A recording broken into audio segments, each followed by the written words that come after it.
नमस्कार दोस्तों, fast way के सभी दर्शकों का इस प्रोग्राम टैक्स ज्ञान में स्वागत है। अब आप सोचते होंगे कि टैक्स ज्ञान क्या चीज़ है।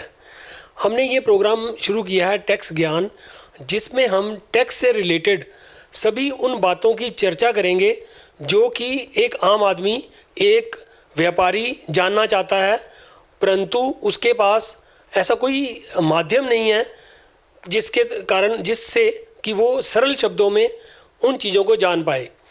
इस कार्यक्रम में हम आपके पास लेकर आएंगे हमने एक पैनलिस्ट बनाए हैं। हमारे शहर के जो वरिष्ठ और सीनियर चार्टर्ड अकाउंटेंट्स हैं वो आज हमारे साथ हैं। वो और हम बजट के ऊपर विस्तार से चर्चा करेंगे और आपको बताएंगे 2021 का बजट आम आदमी के लिए कैसा रहा। आज सबसे पहले मैं बात करूंगा हमारे शहर के वरिष्ठ चार्टर्ड अकाउंटेंट जो कि हमारे पैनलिस्ट भी हैं, हमारे कई प्रोग्राम्स में पहले आ भी चुके हैं। मैं बात कर रहा हूं राकेश मल्होत्रा जी की। राकेश मल्होत्रा जी, आप हमें ये बताइए 2021 का ये जो बजट सीतारमन जी ने 1 फरवरी 2021 को पेश किया था, जो कि हम उस समय इसके ऊपर चर्चा नहीं कर पाए क्योंकि म्यूनसिपल कॉरपोरेशन के इलेक्शंस थे, उसके कारण हम ये चर्चा नहीं कर पाए और ये चर्चा थोड़ी डिले भी हो गई। परंतु जैसा कि अब सेशन चल रहा है, बजट सेशन चल रहा है, तो इस बजट सेशन के चलते हुए मैं आपसे ये पूछना चाहूँगा कि आप कम शब्दों में लोगों को ज़्यादा जानकारी दें कि इस बजट में एक आम आदमी ने क्या पाया और क्या खोया।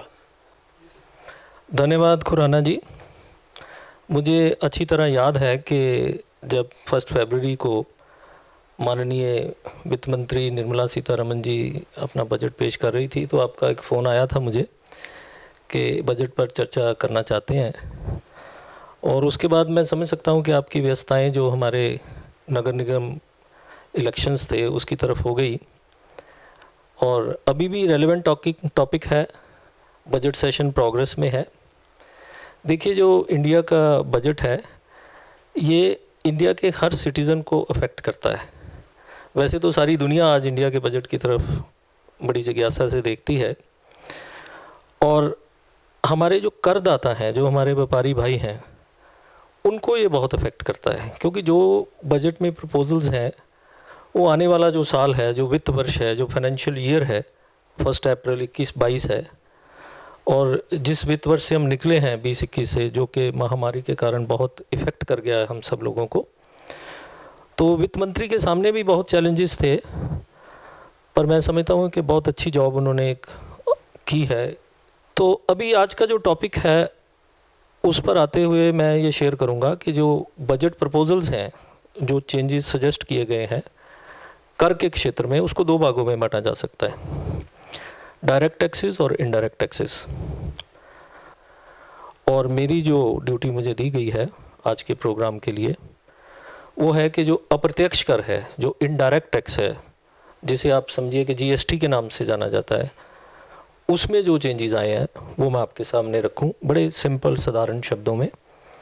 तो इस बात से खुराना जी मैं अपनी बात शुरू करूंगा कि देखिए, जीएसटी वैसे ही एक नया कर है, अभी 2017 में ही आया है, और इसके बारे में आम धारणा ये है कि इसमें बहुत चेंजेस आ रहे हैं। मतलब जीएसटी का जब हम नाम लेते हैं तो चेंजेस वर्ड तो साथ ही हमारे माइंड में आ जाता है, और ये ठीक धारणा है क्योंकि बहुत सी नोटिफिकेशंस इन 3-3.5 सालों में आई हैं, और एक नदी बह रही है नोटिफिकेशंस की देखा जाए तो। और फिर सवाल ये आता है करदाता के दिमाग में कि ये फिर बजट क्या कर रहा है। देखिए, बजट में वो चेंजेस आते हैं जो मूलभूत परिवर्तन लाते हैं, जो स्ट्रक्चरल चेंजेस लाते हैं, और नोटिफिकेशंस में वो चेंजेस आते हैं जो डे टू डे चेंजेस होते हैं, जो इम्प्लीमेंट करने के लिए।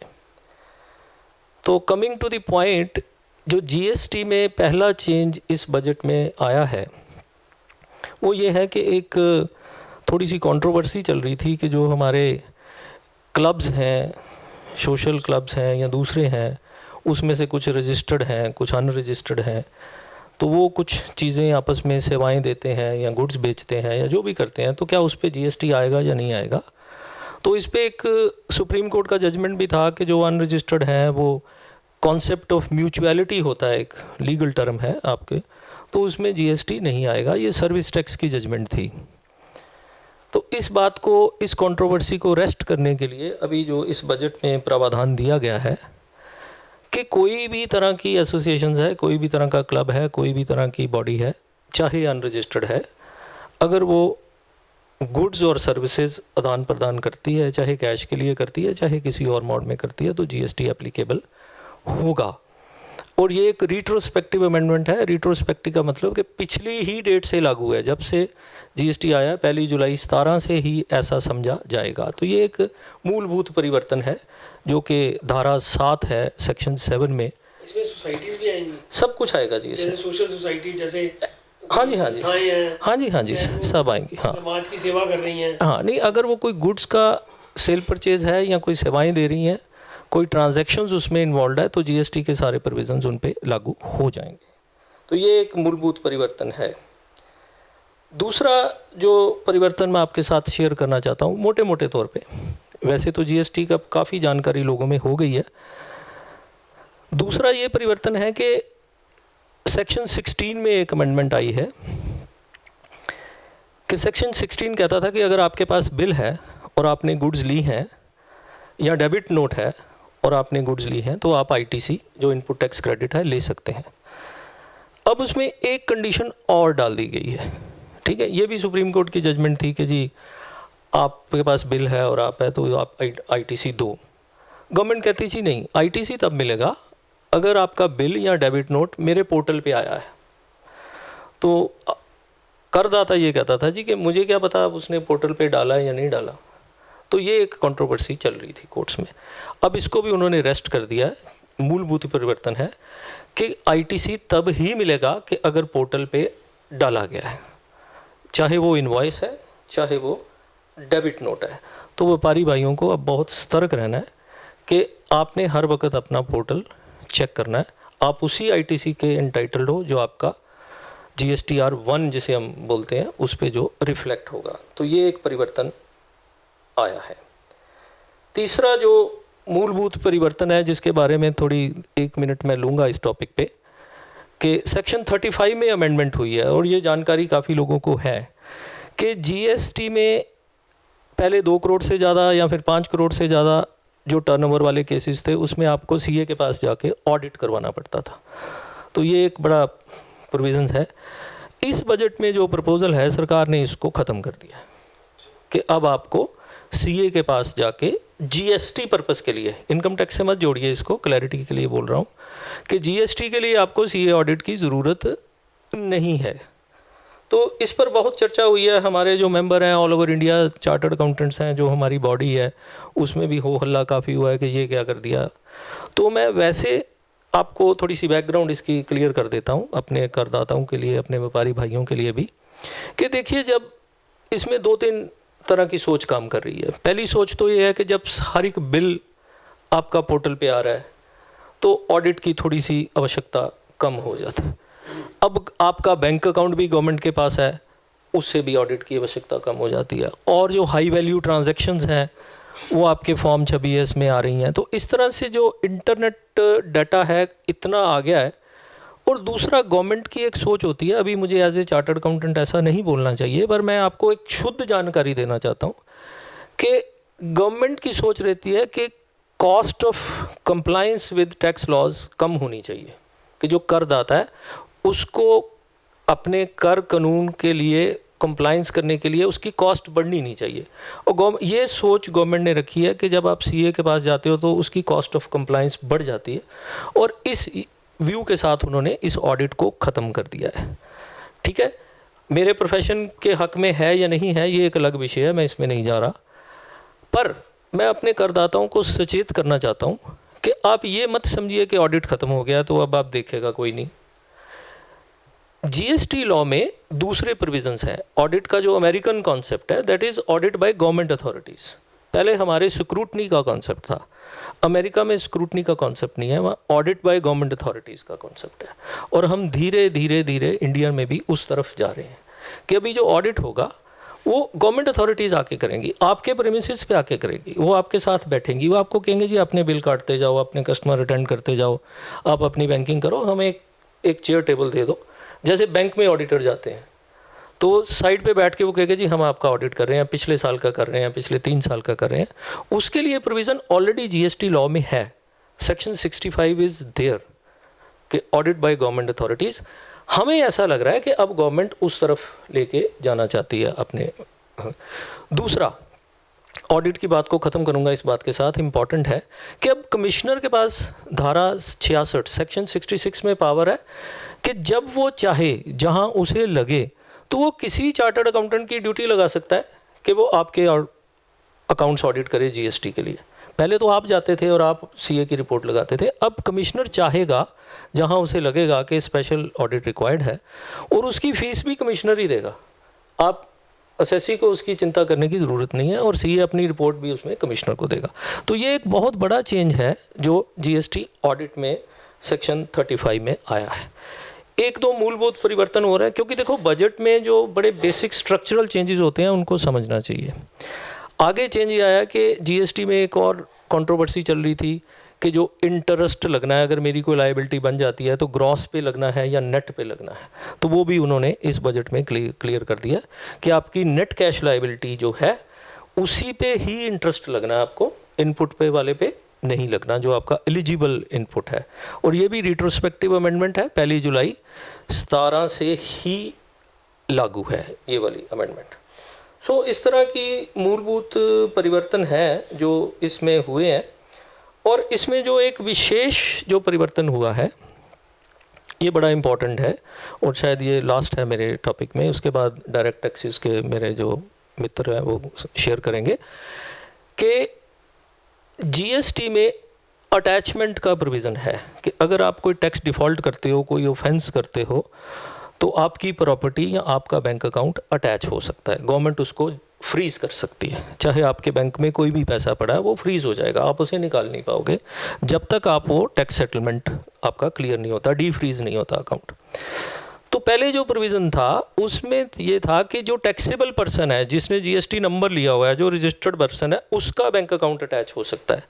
और अभी एक बहुत बड़ा मूलभूत परिवर्तन आया है कि कोई भी आदमी जो उससे जुड़ा हुआ है, उसके अकाउंट्स बना रहा है या उसको सलाह दे रहा है या कुछ भी कर रहा है, उसका भी प्रॉपर्टी और बैंक अकाउंट अटैच, वो अकाउंटेंट हो चाहे कोई हो। हाँ जी, ठीक है ना जी। तो ये एक बहुत बड़े परिवर्तन है, वो अथॉरिटीज़ को पावर दे दी गई है कि वो अटैचमेंट हो सकती है। और लास्ट में अभी जो जैसे देखिए जीएसटी एक बहुत बड़ा परिवर्तन है कर के क्षेत्र में। आपको याद होगा कि फैक्ट्रियों के गेट के बाहर ऑफिसर बैठे होते थे, गाड़ी निकलने से पहले वो पूछते थे जी टैक्स दिया है नहीं दिया, मोहरें लगती थी एक्साइज में। और आप देखो कि वो सारी पावर गवर्नमेंट ने अपने ऑफिसर हटा लिए, बैरियर हटा लिए, सब कुछ हटा लिया। कितना बड़ा विश्वास उन्होंने व्यापारियों पे गवर्नमेंट ने किया है कि आपको मैं अथॉरिटी दे रही हूँ कि आप मेरा टैक्स इकट्ठा कर लो। और व्यापारियों को समझना चाहिए कि उस अथॉरिटी को गवर्नमेंट ने चेक भी पूरा रखना है। ये नहीं कि आप उस कर को लेके अपना मत समझो, वो सरकार का कर है, सरकार ने आपको अथॉरिटी दी है इकट्ठा करके सरकार को देने की। और इसमें क्योंकि अब बैरियर्स ख़त्म है, तो अभी जो इन ट्रांजिट गुड्स हैं, और जैसे ट्रक जा रहा है, रास्ते में जा रहा है, वो जो ऑफेंस थे पहले वो जनरल प्रोविजंस में थे, इस बार बजट में उन्होंने 129 और 130 पे स्पेशल फोकस देके वो डिफरेंट ऑफेंस बना दिए हैं, उनकी प्रोसीडिंग्स अलग होगी। और उसमें मैं डिटेल में नहीं जाना चाहता, थोड़ा टेक्निकल का है। बेसिक ये है कि पहले ये था कि आप 100% जो आपका कर का डिफ़ॉल्ट था वो 100% आप पेनल्टी दे के आप गाड़ी छुड़ा सकते थे। अभी जो वो प्रोविज़न है वो 200% कर दिया गया है कि अगर कोई ऐसा इशू आ जाता है, भगवान ना करे, कोई रास्ते में कोई चेकिंग हो जाती है और कुछ हो जाता है, तो गाड़ी 200% पेनल्टी से नहीं छूटेगी। और उससे पहले गवर्नमेंट को कॉन्फिस्केशन की पावर थी कि आपकी गाड़ी उठा के जीएसटी ऑफिस में या जहाँ भी वो ठीक समझे खड़ी कर देंगे ये वो। पर अब उन्होंने एक और अमेंडमेंट कर दिया कि अब आपकी गाड़ी और सामान वो बेच भी सकते हैं अपना कर समय करने के। तो ये मोटे मोटे थोड़े मूलभूत परिवर्तन थे। बहुत बहुत धन्यवाद आपका खुराना जी, मैंने अपने सादा शब्दों में ये जीएसटी के प्रोविजन समझाने की कोशिश की है। धन्यवाद। धन्यवाद मल्होत्रा जी। मल्होत्रा जी ने हमें बताया जीएसटी के बारे में, जीएसटी के संबंध में थोड़ा सा जानकारी दी है, जो नए जो प्रोविजंस या जो चेंजेस इस बजट में हुई हैं। हालांकि ये टॉपिक जो है बहुत बड़ा टॉपिक है जीएसटी। इसकी चर्चा हम विस्तार से अगले सेशन में करेंगे। तब तक हम चलते हैं वैभव जी के पास, मिस्टर वैभव अग्रवाल, जो कि टैक्स बार एसोसिएशन के प्रेसिडेंट भी हैं। उनसे जानते हैं कि डायरेक्ट टैक्सेस के बारे में इस बार क्या प्रोविज़न्स, क्या चेंजेस 2021 के बजट में आई हैं। धन्यवाद अनिल जी। पहले तो हमें इस प्रोग्राम में बुलाने का आपका बहुत बहुत थैंक्स है जी। इस बारी का जो आपने बजट का टॉपिक मेरे को दिया डिस्कस करने के लिए, वो दिया है डायरेक्ट टैक्सेस। अब डायरेक्ट टैक्सेस के अंदर हमारा जो मेजर टैक्स आता है वो इनकम टैक्स आता है। जो ये बजट 1 फरवरी 2021 को हमारी फाइनेंस मिनिस्टर जी ने पेश किया, तो उन्होंने एक वर्ड यूज़ किया था। इस बारी जो बजट पेश हुआ ना, वो पेपर बजट नहीं था जी। बजट इस बारी जो है उन्होंने टैब के ऊपर, एक इंडियन मेड टैब के ऊपर पेश किया और उसको कहा कि टेक्नोलॉजी बजट। बेसिकली वही टेक्नोलॉजी उन्होंने बजट के अंदर भी यूज़ करी है। आम आदमी के लिए तो उन्होंने वैसे तो बहुत कुछ दिया, कोरोना को देखते हुए, कोविड को देखते हुए, कि कोई नया कर नहीं लगाया, बट इंटरनली टेक्निकल चेंजेस बहुत हैं, बट जिसको हम इस प्रोग्राम में अभी डिस्कस नहीं कर सकते क्योंकि वो एक लंबे टॉपिक हो जाएंगे। अभी हम इसको खाली एक सरल भाषा में जो मेजर चेंजेस हुए हैं उसके ऊपर हम आपको थोड़ा सा जानकारी देना चाहेंगे अपने कार्यक्रम के लोगों को। इसके अंदर जो सबसे पहला एक मेजर चेंज आया है, मैं शुरू करूंगा, हमारे सबसे एक मेजर सेक्टर है जो कोविड के कारण हिट हुआ, वो है एजुकेशन सेक्टर। एजुकेशन सेक्टर को बूस्ट करने के लिए और अदरवाइज उनको हेल्प करने के लिए एक मेजर अमेंडमेंट करेगी सेक्शन 1023C के अंदर। पहले जो एक छोटे एजुकेशन इंस्टीट्यूशन होते थे जिनका 1 करोड़ तक रिसीट होती थी, उनको कोई भी टैक्स देने की ज़रूरत नहीं होती थी, कोई भी एग्जम्पशन सर्टिफिकेट लेने की ज़रूरत नहीं होती थी इनकम टैक्स डिपार्टमेंट। अब इस लिमिट को बढ़ा के 5 करोड़ कर दिया गया है। तो अब जितने भी हमारे एजुकेशन इंस्टीट्यूशंस हैं जिनकी रिसीट 5 करोड़ तक है, उनको अब CIT के पास जाके एग्जम्पशन के लिए अप्लाई करने के लिए सेक्शन 1023C में या सेक्शन 11 या 12 में कोई ज़रूरत नहीं है, वो अदरवाइज ही एग्जम्प्ट हो गए हैं। उसके बाद जी एक जो और चेंजेस आए हैं हमारे इस बजट के अंदर, वो relating to the time limits of filing of returns. उसके अंदर बड़े मेजर चेंजेस करे हैं। अब सरकार चाहती है कि जिस हिसाब से टेक्नोलॉजी बढ़ रही है, सब कुछ हो रहा है, तो जो time period of filing of returns है उनको भी थोड़ा थोड़ा करके रिड्यूस किया जाए। पहले जिस साल में साल ख़त्म होता था, फाइनेंशियल ख़त्म होता था, उसके बाद 1 साल का, पहले 2 साल का टाइम मिलता था कि हम 2 साल के अंदर भी एक बिलेटेड रिटर्न होती थी, हम फाइल कर सकते थे। फिर इसको पिछले बजट में कम करके 1 साल कर दिया गया कि हम 1 साल के अंदर अंदर ही, दैट इज़ 31 मार्च से पहले जो है हमें अपनी रिटर्न जो है फाइल करनी होती है बिलेटेड। अदरवाइज तो जो डेट्स हैं वो तो वही हैं जी, 31 July for the non audit and 30 September for the audit cases. But otherwise belated return जो सेक्शन 139(4) में जाती हैं, वो जो है आपके, वो हम 31 मार्च से पहले फाइल कर सकते थे। इस बार ये इसके अंदर मेजर चेंज करके इसकी जो रिटर्न फाइलिंग की लास्ट डेट है वो कर दी है इन्होंने 31 दिसंबर। मतलब कि जो आपकी ये रिटर्न्स हैं अब 31 दिसंबर के बाद नहीं फाइल हो सकती और वो लॉक हो जाएंगी।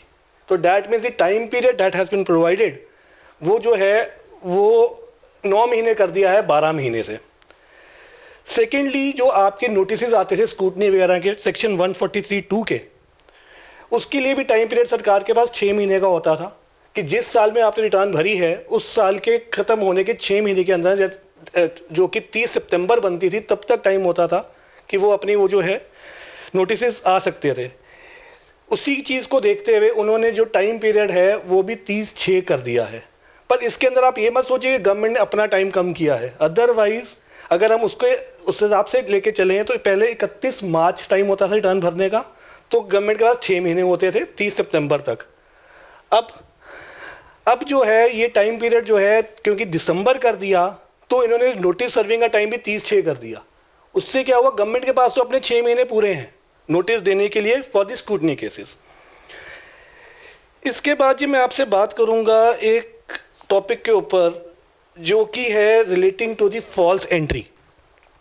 फॉल्स एंट्री का जो एक सेक्शन 271 AD आया था हमारे पिछले बजट में, उसके अंदर उन्होंने एक फॉल्स एंट्री के ऊपर हमने शायद डिस्कस भी किया था अनिल जी, इसके ऊपर हमने जो हमारे पिछले प्रोग्राम में, तो उसके साथ ही इन्होंने अब एक सेक्शन और जोड़ा है, सेक्शन 281B, जो ये कहता है कि अब अगर आपकी फॉल्स एंट्री के कारण 2 करोड़ से ऊपर की कोई भी अमाउंट की फॉल्स एंट्री पकड़ी जाती है तो प्रोविजनल अटैचमेंट आपके एसेट्स की साथ हो जाएगी। जैसे जीएसटी के अंदर भी इन्होंने अटैचमेंट की बात करी, सिमिलरली इन्होंने इनकम टैक्स के अंदर भी अटैचमेंट की बात कर ली। इसका मतलब अब जो हमारी सरकार है वो एक ऑनेस्ट टैक्स पेयर की तरफ जाना चाहती है। डिसऑनेस्ट लोगों के तो वो एकदम उनको ऑफेंस ही मान के चल रही है कि वो ऑफेंस है और प्रोविजनल अटैचमेंट कर दी जाए।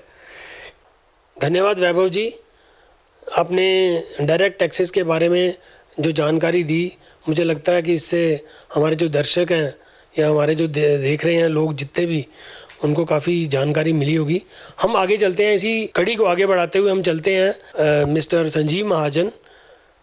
संजीव महाजन जी से मैं ये पूछना चाहूँगा, महाजन साहब ये बताइए, इन्होंने डायरेक्ट टैक्सेस के बारे में तो बता दिया, इन्वेस्टमेंट और सेविंग्स के बारे में भी कोई नए प्रावधान आए होंगे, नई कुछ बातें इस बजट में आई होंगी, उसके बारे में कुछ जानकारी दीजिए हमारे दर्शकों को।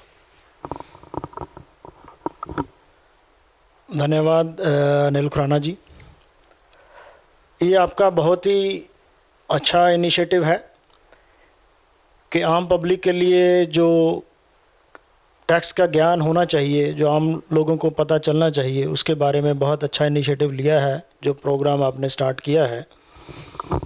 संजीव जी, मैं आपको इंटरप्ट करना चाहूँगा, इसी जो आपने हमारा धन्यवाद कर रहे हैं, मैं दर्शकों को ये भी बताना चाहूँगा कि ये जो हम ये प्रोग्राम कर रहे हैं, ये इस प्रोग्राम में एक कड़ी है जो कि हमने स्टार्ट किया है बजट से। टैक्स के बारे में ज्ञान ये महानुभाव आपको हमेशा इसी चैनल पे, इसी प्रोग्राम के अंतर्गत देते रहेंगे। तो ये मत समझिए कि ये प्रोग्राम यहीं ख़त्म हो जाएगा, ये कड़ी है जो कि आगे चलती रहेगी और ये वरिष्ठ जो हमारे चार्टर्ड अकाउंटेंट्स हैं ये आते रहेंगे और इवन आपके सवालों का जवाब भी देंगे आने वाले टाइम में। धन्यवाद खुराना जी, बहुत अच्छा इनिशिएटिव है आपका। उम्मीद करता हूँ कि आम पब्लिक को, आम लोगों को इसका बहुत लाभ मिलेगा। जो आपने पूछा कि सेविंग और इन्वेस्टमेंट में जो इस बजट में चेंजेस आए हैं, उसके बारे में मैं ये बताना चाहता हूँ कि हमारे जो सैलरीड क्लास हैं, जो बिज़नेस क्लास लोग, आम लोग हैं, उनके लिए सेविंग और इन्वेस्टमेंट का बहुत बड़ा महत्व है। हम सेविंग की बात करेंगे तो वो बात करेंगे टैक्स सेविंग की। जो सेविंग करते हैं हमारे भाई, जो टैक्स सेविंग जो स्कीम्स सरकार की आती हैं टाइम टू टाइम, उसमें जो इन्वेस्ट करके अपना कर को बचाया जा सकता है, उसके बारे में कुछ चेंजेस हैं इसके बारे में मैं चर्चा करूंगा। क्योंकि बेसिकली ये साल तो कोरोना ईयर हम कहा जा सकता है, कोई ज़्यादा मेजर बेनिफिट तो सरकार ने बजट में नहीं दे पाई। कुछ उन्होंने जो लूप होल्स थे पहले, जो बड़े करदाता जिसका बेनिफिट ले जाते थे, उसको प्लग करने की इसमें कोशिश की गई है। सबसे महत्वपूर्ण जो आम लोगों के लिए है वो है कि हमारा LIC जो हम इन्वेस्टमेंट करते हैं LIC में, उसका पैसा जो हमें वापस आता था वो टैक्स एग्जम्प्ट होता था, उस पर कोई टैक्स नहीं देना पड़ता था। उसमें पीछे 2-4 साल पहले उन्होंने एक क्लास जोड़ी कि जो भी हमारा सम इंश्योर्ड होगा उसका 10% से ज़्यादा प्रीमियम नहीं होना चाहिए, अगर उससे ज़्यादा प्रीमियम होगा तो वो टैक्सेबल हो जाएगा। इसी कड़ी को आगे बढ़ाते हुए उन्होंने देखा कि बड़े बड़े लोग जो हैं वो इन्वेस्टमेंट कम जो इंश्योरेंस प्लान्स हैं उसमें इन्वेस्टमेंट करते हैं और जब उसका पैसा वापस आता है वो टैक्स एग्जम्प्ट हो जाता है। जैसे यूलिप का फ़ंड है, उसको प्लग करने के लिए उन्होंने अब टाइम उसको अमाउंट की लिमिट को उन्होंने स्टेट कर दिया है कि वो 2.5 लाख से ज़्यादा यूलिप में इन्वेस्टमेंट साल में नहीं कर पाएंगे। अगर वो करता है उसमें ज़्यादा 2.5 लाख से ज़्यादा इन्वेस्टमेंट करता है तो वो कैपिटल एसेट कंसिडर होगा तो उसको एज ए कैपिटल गेन में टैक्सेबल होगा। उसको एग्जम्पशन जो मिलती थी कि हाँ जी वापस जब पैसा आता था, जब उसको रिट्रीव करते थे, तो वो टैक्स एग्जम्पशन उसको नहीं मिल पाएगी। भाई साहब, ये जो 2.5 लाख रुपया आप बोल रहे हैं, ये 2.5 लाख रुपया क्या हर साल 2.5 लाख रुपया, तो जब वो एंड में 20 साल के बाद वो पैसे आने शुरू होंगे तो क्या वो टैक्स उस पर रिबेट रहेगी, वो टैक्सेबल होगा या नहीं होगा? ये 2.5 लाख की लिमिट पर एनम की लिमिट है, साल की लिमिट है 2.5 लाख कि एक साल में हम 2.5 लाख से ज़्यादा इसमें अगर इन्वेस्टमेंट नहीं करते हैं तो जो भी पैसा जब हमें मिलेगा उस पर टैक्स एग्जम्पशन होगी। अगर 2.5 लाख से ज़्यादा की जो इन्वेस्टमेंट है उस पर टैक्स एग्जम्पशन नहीं होगी। ये बहुत मेजर परिवर्तन है। इसके साथ ही मिलता जुलता जो प्रोविज़न था, जो इन्वेस्टमेंट प्रोविज़न था, जैसे ईपीएफ हो गया, या जीपीएफ में करते थे, ईएसआई में जैसे होते थे फंड जो हैं, जिसमें जिसके इंटरेस्ट के इनकम एग्जम्पशन होती है, उसके इंटरेस्ट पे कोई टैक्स नहीं देना पड़ता। उसमें जो हाई इंडिविजुअल जो ज़्यादा पैसे कमाते थे उसमें वॉलंटरीली इन्वेस्टमेंट कर देते थे ईपीएफ में, ताकि उसकी इंटरेस्ट की जो है एग्जम्पशन ले सकें।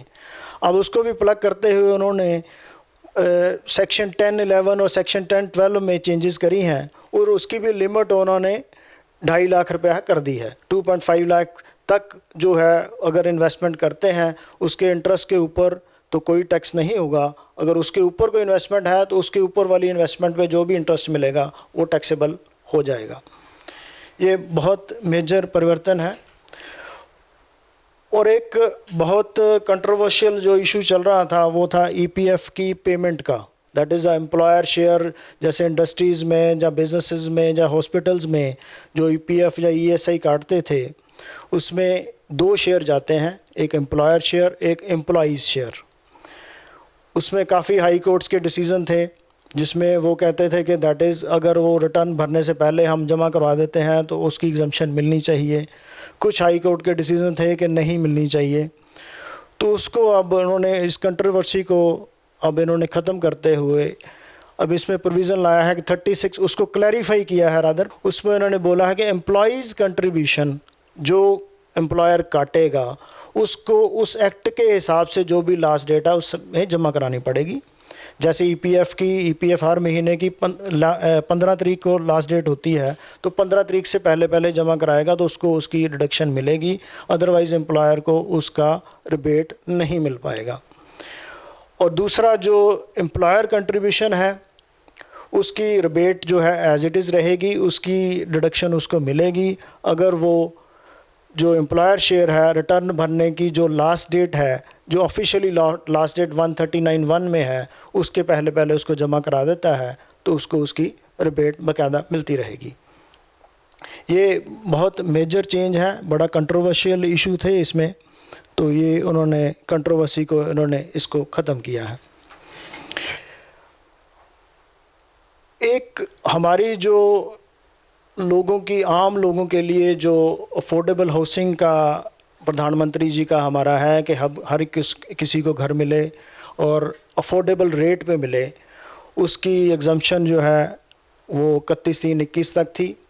कोरोना काल में लोग इसका बेनिफिट नहीं ले पाए तो उसको उन्होंने बेनिफिट को थोड़ा एक्सटेंड किया है 1 साल के लिए। वो 31 इसकी लिमिट 31/3/22 कर दी है।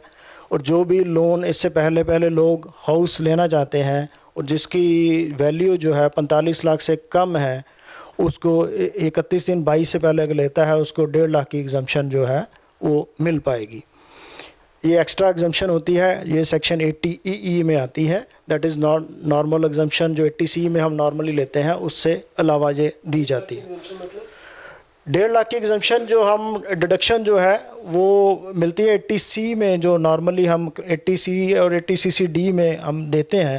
वो नॉर्मली इन्वेस्टमेंट बेस्ड होती है, जैसे LIC में इन्वेस्टमेंट करते हैं, PPF में जाते हैं, उसमें एग्जम्पशन जो उसमें डिडक्शन मिलती है। बात करो टैक्स की और जो इंटरेस्ट की, या जो इंटरेस्ट उस पर लगेगा उसकी? ये इंटरेस्ट जो हाउसिंग लोन पे है उस पे जो है एक्स्ट्रा एग्जम्पशन 1.5 लाख की हर साल मिलेगी, जितना वो up to 1.5 lakh, that is maximum limit. 1.5 lakh वो एक्स्ट्रा लिमिट है। बाकी 80C वाली वो अलग से रहेंगी, वो सेपरेट वो चलती रहेंगी। दिस इज़ एडिशनल बेनिफिट ये सरकार ने इसको दिया है। ये 31/3/22 तक इसको एप्लीकेबल अब कर दिया है। इसके अलावा मैं एक और टॉपिक इसमें लेना चाहूँगा जो बहुत ही क्रूशल है आम बिजनेसमैन के लिए भी। ये है TDS provision, TDS on the purchase of goods. 194Q इसमें लाया गया है। इसमें TDS की प्रोविज़न है 0.1% इसमें डिडक्शन करनी पड़ेगी उसको जब वो पेमेंट करता है परचेज ऑफ गुड्स पे। अगर जो सेलर है उसके पास पैन नहीं है तो ये प्रोविज़न 5% के हिसाब से उसको काटना पड़ेगा। इसमें ये बेसिक जो चीज़ है इसमें दैट इज़ कि ग्रॉस रिसीट आपकी जो परचेज़र है, ग्रॉस रिसीट 10 करोड़ या उससे ऊपर होनी चाहिए और जिस पार्टी का उसने TDS काटना है उससे परचेज़ जो है 1 साल में 50 लाख से ऊपर होनी चाहिए एक पार्ट से। तो उस केस में उसको जो है उसकी TDS जब वो पेमेंट करेगा तो उसकी 0.1% काट के उसको पेमेंट करनी पड़ेगी। ये बहुत बड़ा प्रोविज़न है, ये आम लोगों को पता होना चाहिए, नहीं तो इसमें हम काफ़ी पेनल्टीज़ और आगे लगने वाली हैं।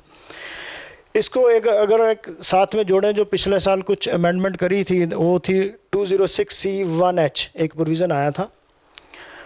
उसमें इन्होंने सेलर पे ये डाला था भार कि आप 0.1% जो है वो उसको चार्ज करके जो जब भी सप्लाई करेंगे गुड्स वो सप्लाई करना पड़ेगा। अब ये TDS का प्रोविज़न आ गया है, ये that is applicable on purchaser. अगर किसी पे ये दोनों ही एप्लीकेबल होते हैं, दोनों तरफ say that will be injustice totally, तो सरकार ने यह प्रावधान किया है कि उस केस में TDS आपको काटना पड़ेगा और TCS की प्रोविज़न उसमें एप्लीकेबल नहीं हो पाएगी। एक बार ही कटेगा, दूसरी बार नहीं कट पाएगा। इसके अलावा एक जो चीज़ जो कवर मैं करना चाहूँगा वो है जैसे हमारे सरकार का ये कंप्यूटराइज सिस्टम चल रहा है, आर्टिफिशियल इंटेलिजेंस चल रही है, जैसे उन्होंने असेसमेंट और अपील्स को CIT अपील्स जो कमिश्नर के पास जाती थी उसको फेसलेस कर दिया है और इसके साथ ही साथ अब इसको आगे बढ़ाते हुए इन्होंने हमारे ट्रिब्यूनल को भी फेसलेस करने का निश्चय किया है और उसमें प्रोविज़न्स हैं कि 31 मार्च 23 तक इसकी सारे रूल्स एंड रेगुलेशंस आ जाएंगे। संजीव महाजन जी धन्यवाद, आपने बहुत कुछ बताया, आप सब ने रादर सब बहुत कुछ बताया। मेरे पास खुद के पास इतने सवाल हैं तो हमारे जो व्यूअर्स हैं उनके पास कितने होंगे मैं बता नहीं सकता। ये तो जब हमारा नेक्स्ट एपिसोड आएगा उसके बीच में हम आप लोगों से दोबारा अपने सवाल और लोगों के सवाल पूछेंगे। इसके साथ ही हमारे साथ अब नेक्स्ट जो पैनलिस्ट हैं वो हैं विमेन पार मिस भावना महाजन जो कि एक चार्टर्ड अकाउंटेंट है, यंग चार्टर्ड अकाउंटेंट है। मैं उनसे पूछूंगा सीनियर सिटीजन्स के बारे में, सीनियर सिटीजन्स के बारे में क्या प्रावधान इस बजट में आए हैं। तो ओवर टू भावना। धन्यवाद खुराना सर। तो आम आदमी के मन में हमेशा यही क्वेश्चन रहता है बजट के बाद कि इनकम टैक्स रिटर्न में हमें क्या रिलीफ मिला है, क्या इनकम टैक्स रिटर्न के कुछ स्लैब्स में चेंज हुआ है कि उसमें कुछ स्लैब्स में चेंज हुआ है, टैक्स रेट्स में चेंज हुआ है कि हमें कुछ एग्जम्पशन मिली है। तो इस बार की बजट की बात करें तो उन्होंने निर्मला सीतारमण जी ने जो हमारे सीनियर सिटीज़न हैं जिनकी की उम्र 75 साल या उससे ज़्यादा है उनको एक बहुत राहत दी है बहुत बड़ी कि उनको अभी जो अगर उनकी इनकम जो है सोर्स ऑफ इनकम अगर पेंशन है और इंटरेस्ट इनकम है वो एक बहुत स्पेसिफाइड कैटेगरी के लिए ही है कि जैसे कि ना तो उनकी इनकम किसी हाउस प्रॉपर्टी से होनी चाहिए ना कोई कैपिटल गेन होना चाहिए। तो अगर उनकी इनकम सिर्फ पेंशन से है या इंटरेस्ट इनकम है वो FD की हो सकती है, सेविंग्स की हो सकती है और उस FD और सेविंग की जो इनकम आ रही है जो बैंक अकाउंट में आ रही है वो एक ही बैंक में उनका खाता होना चाहिए ना कि अलग अलग बैंक्स में होना चाहिए। तो ऐसे सीनियर सिटीज़न को इनकम टैक्स रिटर्न फाइल करने की ज़रूरत नहीं है। पर इसके लिए एक उन्होंने ये भी रखा है कि जिस बैंक में उनका खाता है जहाँ उनकी पेंशन आ रही है उस बैंक को जो TDS है वो डिडक्ट होना चाहिए। जितने भी वो रेट्स हैं जो भी टैक्स की उनकी कैलकुलेशंस होगी उसके अकॉर्डिंग जो TDS है वो डिडक्ट होना चाहिए। तो अगर ये जो सारी उनकी फॉर्मेलिटीज़ कंप्लीट होती हैं और उनकी कोई और इनकम नहीं होती और सिर्फ पेंशन और इंटरेस्ट इनकम होती है, तो उनको कोई भी रिटर्न फाइल करने की ज़रूरत नहीं है। ये गवर्नमेंट की तरफ से एक बहुत वेलकमिंग स्टेप हम कहेंगे जो हमारे सीनियर सिटीज़न हैं, बिकॉज उनको कंप्लाइंस के लिए थोड़ा इशू प्रॉब्लम आती है, तो ये भी इसको भी हम एज ऑफ कंप्लाइंस की तरफ ही कहेंगे कि गवर्नमेंट बढ़ रही है। So thank you so much Khurana sir for giving me such a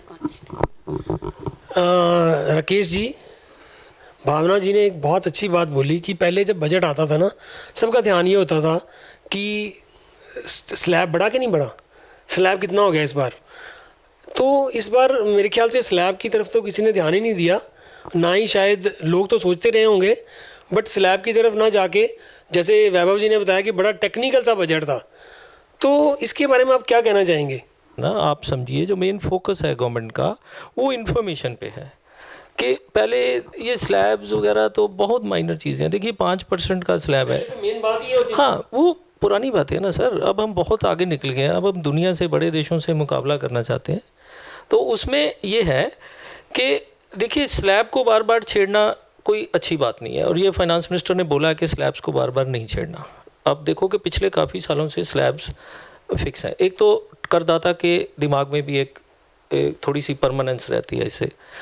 second ये है कि अभी जो टैक्स छुपा हुआ है ना, जो सरकार टैक्स को निकालना चाहती है वो इन्फॉर्मेशन से निकालना चाहती है। जो थ्रस्ट है वो इन्फॉर्मेशन पे है कि बिल टू बिल इन्फॉर्मेशन जा रही है आपकी। अभी रिसेंटली मेरे जो करदाता हैं, आज और कल में देखिए, अपने मोबाइल निकाल के देखिए, आपको मैसेज आ रहा है।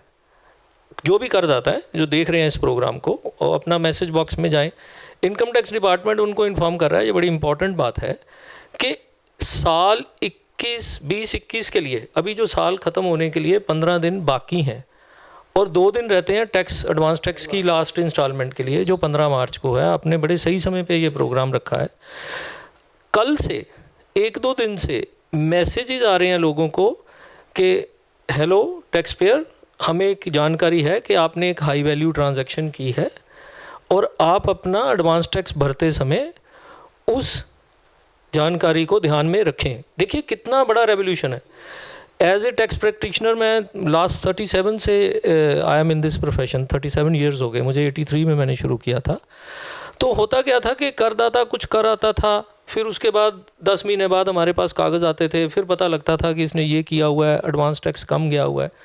उस पोजीशन को आप आज की पोजीशन से जोड़ के देखें कि अभी मुझे भी नहीं पता कि मेरे करदाता ने क्या किया हुआ है, सरकार को पता है, और उसने उसके मैसेज पे भी डाल दिया कि भाई आप हमारे करदाता हो, आपकी रिस्पेक्ट है, हमें जानकारी है। आप वो छुपा नहीं रहे जानकारी को, वो आपको वापस कर रहे हैं कि इस जानकारी को ध्यान में रख के आप अपनी टैक्स भरिए। और हम खुराना जी, आप जैसे कह रहे थे ना, वो स्लैब से बात शुरू हो जी, स्लैब से आप स्लैब्स को छोड़ दीजिए, ये सब कुछ ऑटोमेटिक है। अब टैक्सेशन जो है एक डिजिटल बन चुका है, जैसे आपका मीडिया डिजिटल होता जा रहा है, टैक्सेशन भी डिजिटल होता जा रहा है। And information is the key.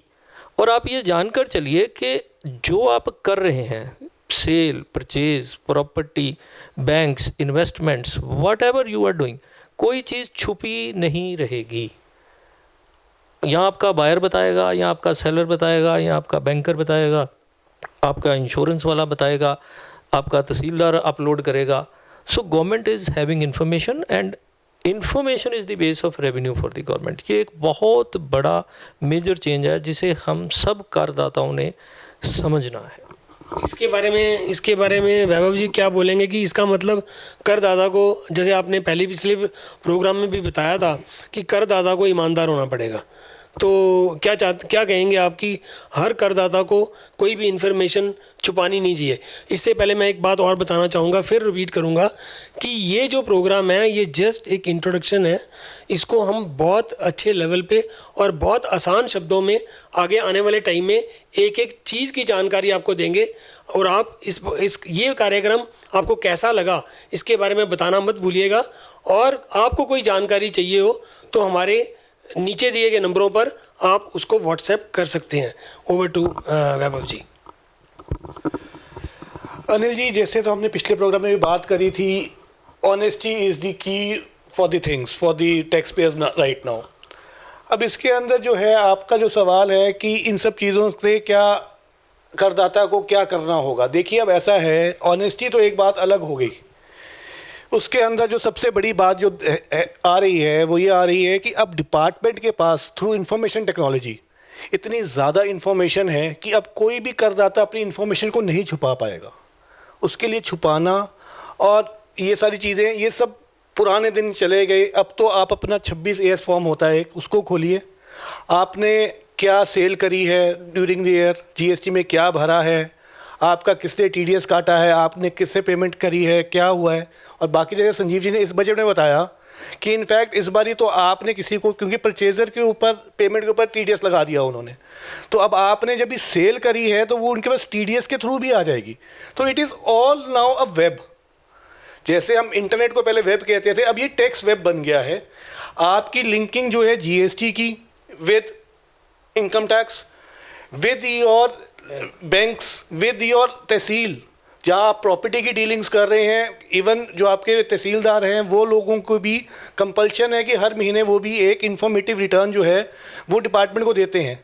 जितनी भी 30 लाख से ऊपर रजिस्ट्रियाँ होती हैं या उसके नीचे भी होती हैं, यहाँ पे जो रजिस्ट्रियाँ खासकर जिनके ऊपर रजिस्ट्रियाँ जो स्टैम्प ड्यूटी वैल्यू से नीचे लिखी जाती हैं, उनकी इन्फॉर्मेशन तो सारी की सारी जो है डिपार्टमेंट को ऑन वीकली बेसिस और ऑन मंथली बेसिस ट्रांसमिट हो रही हैं।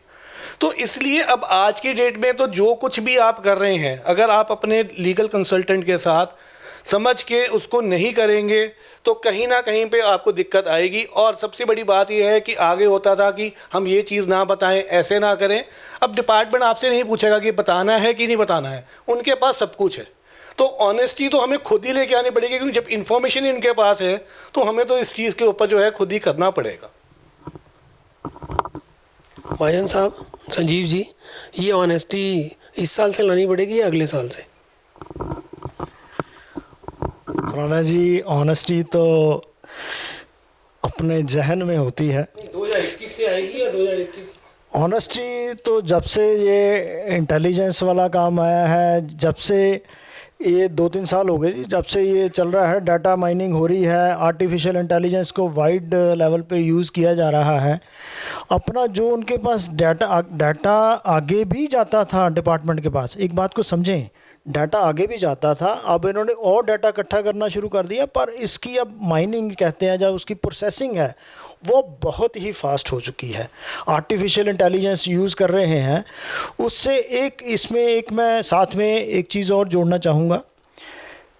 पहले डिपार्टमेंट में इन्वेस्टिगेशन विंग होता था जो इन्वेस्टिगेशन करता था, अब इसमें स्पेसिफिकली उन्होंने इंटेलिजेंस विंग बनाया है। इंटेलिजेंस के चीफ कमिश्नर तक अपॉइंट किए हैं जो इंटेलिजेंस इकट्ठी करते हैं, जैसे जिसको कहते हैं फाइनेंशियल इंटेलिजेंस, वो फाइनेंशियल इंटेलिजेंस यूनिट है इसमें।